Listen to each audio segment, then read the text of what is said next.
орчуудын эвлэл нь нэг 3000 орчим бүтээлээс бүрдсэн 50 гаруй үзэсгэлэн үйл ажиллагааг жил тутам тогтмол зохион байгуулдаг. Тэгэхээр хавар үзэсгэлэн бол өөрийн үн цэнтэй, түүхтэй, дурсамжтай, нэр хүндтэй ийм үзэсгэлэн. Одоо бүх соёл урлагийн үйл ажиллагаа гэдэг юм уу, хүн амын төвлөрөл гэдэг юм уу, энэ юм бол Улаанбаатарт төвлөрчгөөд байгаа. Тэгэхээр энэ удаад одоо ховдод зохион байгуулж байгаа маань төвлөрлөөс гадагшаа чиглэж байгаа ийм онцлогтой. Тэгэхээр энэ бол орчуудын эвлэлийн түүхэндээч байсан.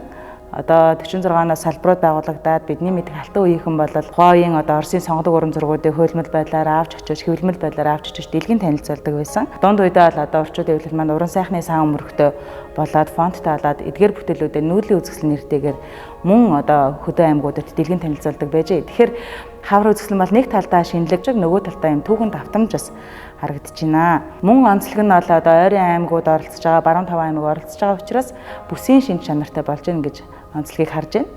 За тэгээд үзэсгэлэн одоо уран зургийг үзэх гэдэг бол одоо хэлгүүгээр, үггүйгээр хүнд ойлгогдож идэг учраас үзэгч олон нутгийн зан олон та нар маань өөртөө цаг гаргаад гэр бүлээрээ энэ сайхан утга уянга өнгө зохиомжийн яруу тансгийг ирж мэдэрч үзээрэй гэж уриалж байна.